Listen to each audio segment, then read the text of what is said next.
Welcome to another Pandemic Baseball Book Club conversation. My name is Ethelbert Miller. Today I'll be talking with Peter Dreier. He is a co-author with Robert Elias of Baseball Rebels, the players, people, and social movements that shook up the game and changed America. Peter, how important is baseball when one studies the Civil War and the period known as Reconstruction? You know, baseball was created right after the Civil War as a profession, as a national game. And it reflected all the tensions happening in the country at the time about race and class and geography.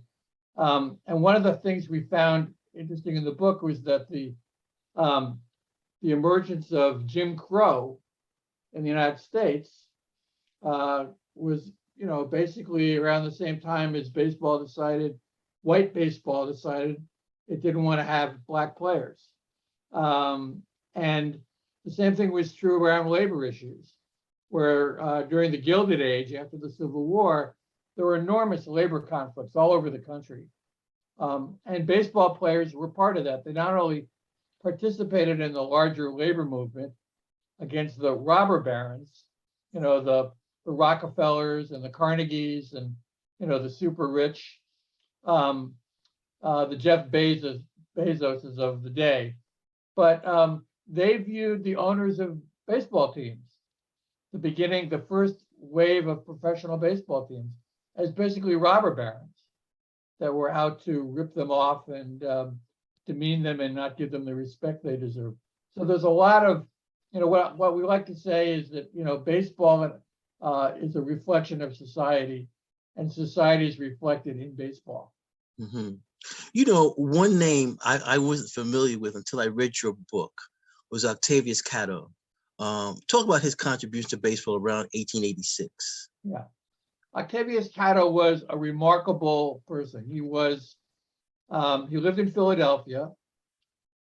He was an educator. He taught at a black high school, which later became a black university called Cheney University outside of Philadelphia. He was a politician, and he was a great athlete, a great baseball player.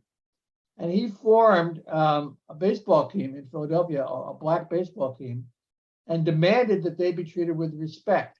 He wanted them to be able to play with white teams and against white teams. He wanted to show that black ball players were just as good as white ball players. And he also demanded, as part of his political work, that blacks be allowed to vote. And he also, you know, a decade before Rosa Parks, he insisted that the streetcars in Philadelphia be integrated. And for that, he was a persona non grata among the white elite. But he used baseball as kind of a weapon to force white America, and in Philadelphia, white Philadelphia, to look at black ball players and black people as equals. And for that, he was eventually assassinated. But he was a remarkable person who doesn't get the respect he deserves. In fact, you know, he should be in the Hall of Fame. Right. Wow. Well, you know, one of the things I'm looking at in terms of your book, and it gets into the thing, how does one balance the telling of heroic individual stories with social movement? I'm thinking about, you know, Howard Zinn, where, you know, people make history, you know, but now you pull out key individuals, and I'm wondering how you tell their story as well as the social movement story. Yeah, that's a really great question. So let me give you, you know, probably the best example in the book, which is the story of Jackie Robinson, which is well known in some ways, but also distorted in many other ways. So the typical way that we learn about the integration of baseball in 1947 is through the idea that there were these two heroic individuals. Jackie Robinson, an amazing athlete with an enormous amount of emotional resilience, that he could bear the burden of the outrageous catcalls and racism. And Branch Rickey, the manager, the general manager and president of the Dodgers, who who orchestrated the integration of baseball and Jackie Robinson against the will of all the other owners of baseball. That's partly true. But what's also true is that when Jackie Robinson was still in junior high school in Pasadena, California, there were black newspapers like the Pittsburgh Courier and the Chicago Defender and the Baltimore Afro-American, and sports writers like Wendell Smith, and left-wing labor unions and progressive politicians like Fiorello LaGuardia and Vito Marcantonio, a congressman from New York, and civil rights groups, and people like Paul Robeson, who were speaking out, demanding the dismantling of Jim Crow in baseball. And that story of this movement, of this broad coalition, that a decade and a half before Jackie Robinson stepped foot on first base at Ebbets Field, was already agitating. They were demonstrating at baseball games and picketing. They were sending letters to baseball owners demanding tryouts for Black Negro League players. They were calling on labor unions to boycott and their members boycott baseball games if baseball owners wouldn't integrate. All this agitation was going on. Plus, particularly in the black newspapers, as well as the Communist Party newspaper, the Daily Worker, they were writing stories about exhibition games between black and white teams, Negro League teams, and Major League teams, where very often, more often than not, the black teams won as a way of demonstrating that black players could play in the major leagues if given the chance. So this was the triumph of both a man, Jackie Robinson, and the triumph of a movement. And Jackie Robinson understood the debt he owed to that movement, and he paid it back many times in his own life by being a progressive activist in the civil rights movement. And we go through lots of the movements for racial justice, for women's rights, for gay rights, and show that baseball had its heroic figures, but they saw themselves as part of a wider movement that was shaping the larger society. Let me ask you two questions, going back to something you just said. When we look at the protests in the 1940s outside the ballparks, what was the composition in terms of women protesting along for baseball integration? Well, to be honest, the photographs I've seen of the May Day marches in New York, where they were holding picket signs that said "End Jim Crow in Baseball," were mostly held by men who were active in the lefty labor unions at the time. I've yet to see a photograph of the pickets outside Ebbets Field and the Polo Grounds and Yankee Stadium in New York. But from what I've read, I think it was mostly men. See, the reason why I asked that question is because Clifford Alexander, the noted lawyer and, was the head of the Army. Right. When Ken Burns' documentary came out, we were doing some local interviewing, and he said something before. He said, before I talk about myself and baseball, he said, I got to talk about my mother. And he said his mother was like a woman picketing outside the Yankee Stadium, didn't get anywhere with the Yankees, and then started picketing outside Ebbets Field. So yeah. I said, wow, this is interesting, because that would be women, and specifically maybe West Indian women. So I was just wondering whether that was documented. But then I also want to go ahead. Well, that's a great story. And I just learned something from this. I never heard it either, So thank you. At the time, in the 40s, there were thousands of women softball leagues all over the country. And that led to the formation of the All-American Girls Baseball League, which was made famous in the film A League of Their Own. And one of the things about that league, which started in 1943, but continued through 1954, is that of the 600 women that played in that league, there wasn't one African American. And there's even a scene in A League of Their Own in the movie where there's a black woman throws the ball to one of the players really hard, And it's made clear that, what she's saying is, I belong in that field Right. too. Mm. And there were, in our book, in Baseball Rebels, we talk about that there were 3 African-American women who played in the Negro Leagues. You had And the Toni Stone, ironically, right? Yeah. yeah, and ironically, the lefty, progressive, civil rights oriented Black sports writers like Wendell Smith and Joe Bostic and others for the Black papers, they obviously were very active in pursuing civil rights for Black ball players, but not for women ball players. They opposed the gender integration of the Negro Leagues.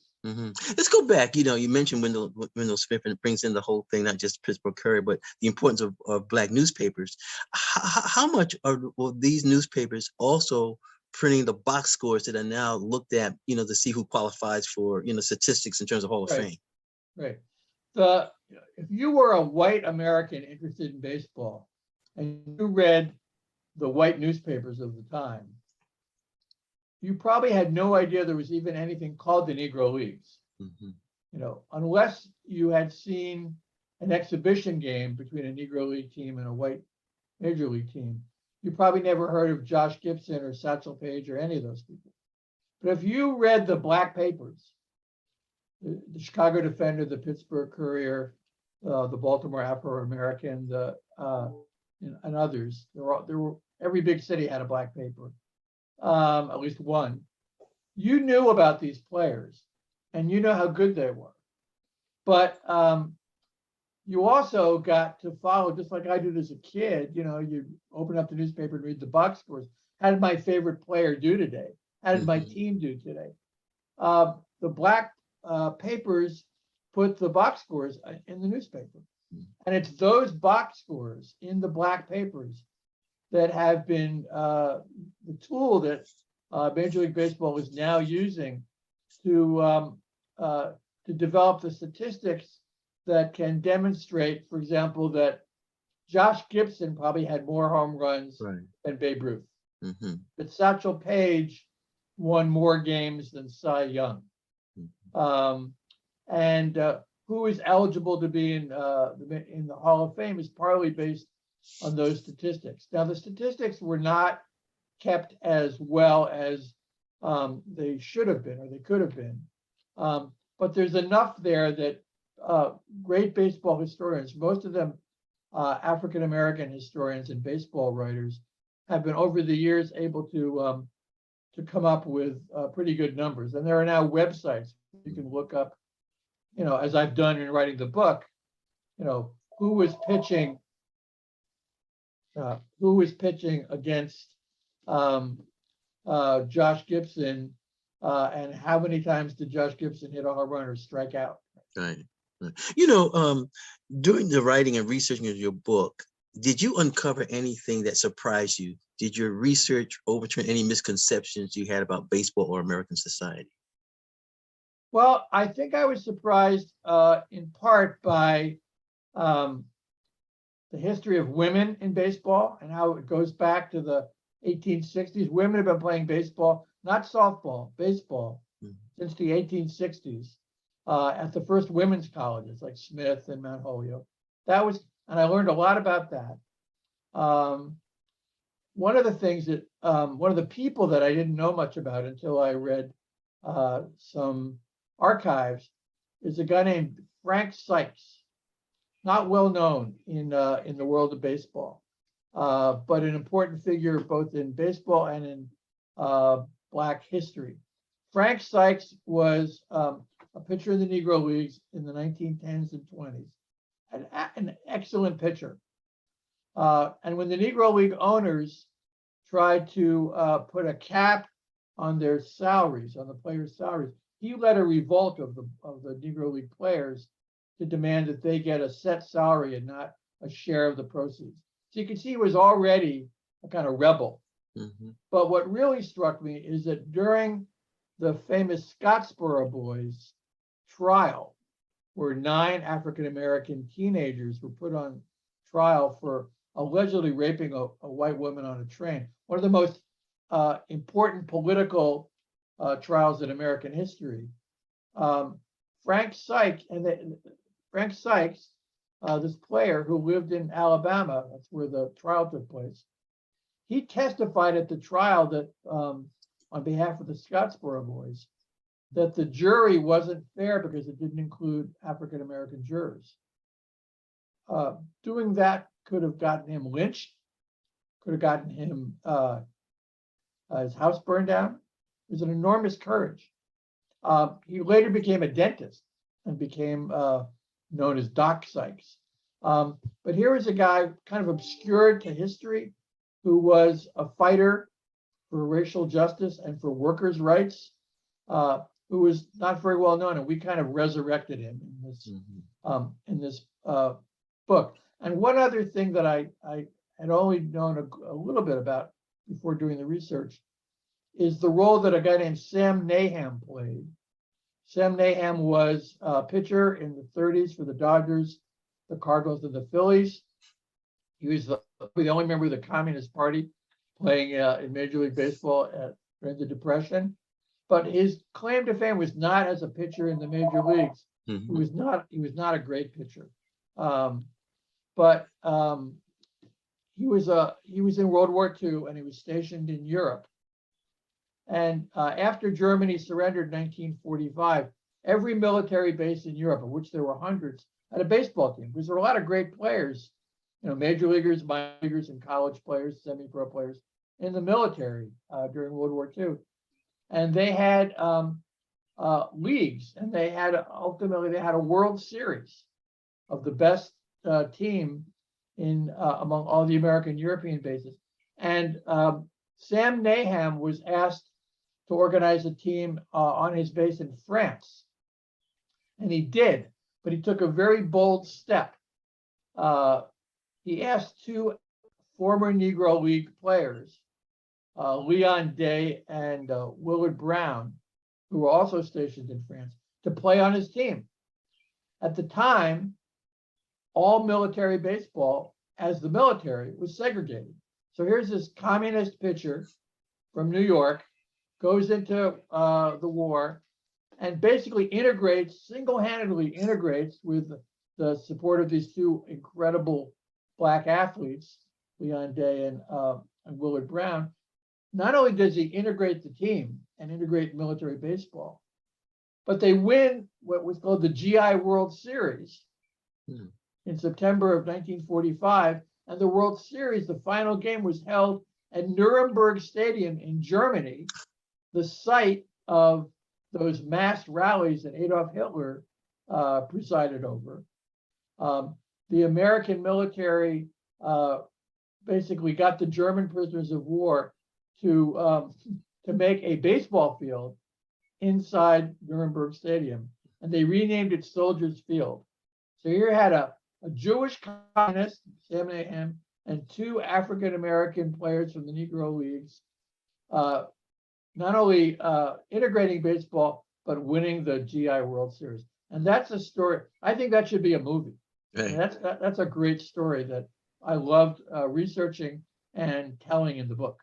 When you talk about movie, we had 42, in terms of Jackie Robinson's life. But talk about Jackie Robinson's career after 1956, after baseball. Yeah. So Jackie Robinson retired after 10 years, all played with the Brooklyn Dodgers in 1956. And he wasn't offered a job in baseball as a coach, as a manager, as a scout, as an executive. So he took a job as the vice president of a restaurant chain called Chock full of Nuts. And it was owned by a guy named William Black, who was a Jewish and liberal, and basically said to Robinson, look, this is a real job. You're not a token. You got to do your job. He was in charge of labor relations for the firm. But he gave him a lot of freedom to travel. And travel he did between 1956 and 1968, 69. Jackie Robinson traveled all over the country, into the Deep South with Dr. King, with the sit-in students from SNCC, with CORE, with the NAACP, to rallies, to demonstrations, to pickets against redlining banks in New York, against slum landlords in New York, raising money. He raised money to help provide bail for the student sit-in activists who were languishing in jail in the South. He was the best fundraiser for the civil rights at the time. And he also was initially supportive of the war in Vietnam. His son was in Vietnam, but eventually he changed his view about that. And he supported Muhammad Ali when Muhammad Ali refused to go into the military. He supported John Carlos and Tommy Smith when they raised a fist at the 1968 Olympics on behalf of Black Power. He was all over the place. And it's kind of unfortunate that people have this mistaken view that Jackie Robinson was a conservative, that he was a Republican. He was even called an Uncle Tom by some people. And that's really misleading. People remember that he endorsed Richard Nixon, for example, for president in 1960. What they don't know, what most people don't know, is that the person he initially endorsed for the 1960 presidential election was Hubert Humphrey, the senator from Minnesota, who was probably the leading civil rights senator in the country. And Jackie Robinson admired that. And he worked for Hubert Humphrey and campaigned for him. When Humphrey lost the Democratic primary to John Kennedy, both Kennedy and Nixon, who was the Republican candidate, wanted Robinson's endorsement. He was the most popular Black figure in America at the time.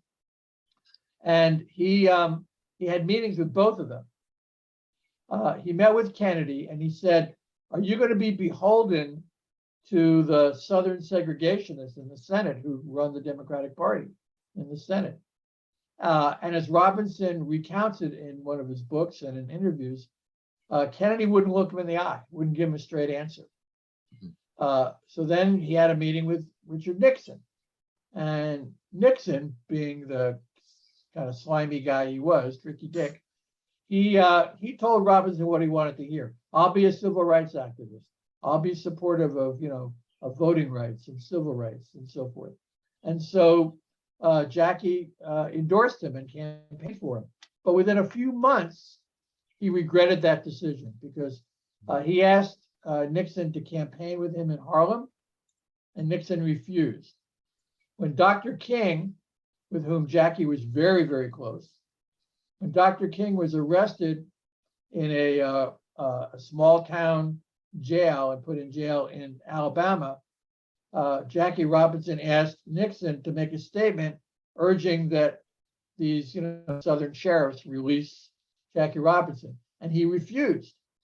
John Kennedy made that statement to get Dr. King out of jail and helped get him out of jail, which probably had more to do than anything else with him beating Nixon, because the Black vote, including Dr. King's father, who had been a Republican, switched immediately to John Kennedy. And at one point during that period, Jackie Kennedy said that Nixon doesn't deserve to win. So he was a fighter for justice his whole life. Remember, he refused to go to the back of the bus when he was in the Army in 1944, and he got court-martialed, and he was found innocent. But it showed that he was a fighter for racial justice his whole life, and that didn't end until he died at age 53 in 1972. And so, he's an incredibly admirable figure who now we are celebrating, now that it's the 75th anniversary of the day that he broke the color barrier in 1947. But all these celebrations that Major League Baseball is doing don't tell the real story. Right. Well, I have two final questions to ask you. We talk about Jackie Robinson, and we have a film, films about Jackie Robinson. But it seems that one person whose name and memory should be highlighted and who should be in the Hall of Fame, that's Curt Flood. Yeah. And talk about why everyone should remember the name Curt Flood. Yeah, Curt Flood was an incredible outfielder for the St. Louis Cardinals. He was an all-star. He won, I think, 8 Gold Gloves. He had roughly a 300 batting average, a great base stealer. And his fellow Cardinals elected him co-captain of the team. He was a real leader. He grew up in Oakland, and his whole life he had experienced a lot of discrimination and bigotry. And in 1969, the Cardinals traded him to the Philadelphia Phillies without telling him. But they were able to do that because of every baseball contract had something called the reserve clause, which said that basically players are the properties of their team until those teams decide to get rid of them. Curt Flood saw that as a form of indentured servitude. And he said that. He said, I may be well paid, but I'm a well-paid slave. And he refused to get traded. And he wouldn't go to Philadelphia. Instead, he called Marvin Miller, the head of the Players Union. And he said, look, I want to sue Major League Baseball over the reserve clause. I think it's illegal. It's immoral. And Marvin Miller said, all right, we'll support your lawsuit, but I want to warn you that if you sue Major League Baseball over the reserve clause, you will never play again. Mm-hmm. And he says, I've done this for the next generation and for future generations of players. And so they went forward with the lawsuit. And it got up to the U.S. Supreme Court. And the idiots in the Supreme Court refused to hear it, saying that baseball was exempt from federal antitrust laws, and therefore they couldn't do anything about the reserve clause. By 1975, Marvin Miller, the head of the Players Union, had figured out another way to get the reserve clause, and every baseball player since then has benefited from that. Oh. Curt Flood was a great player, but even if his statistics aren't good enough to get him into the Hall of Fame, his sacrifice and his moral principles for what he did for baseball and for every generation of players after that means he belongs in the Hall of Fame. And he's been blacklisted by the plutocrats that run the Hall of Fame, the baseball owners and their executives. One last question as we come out of this time.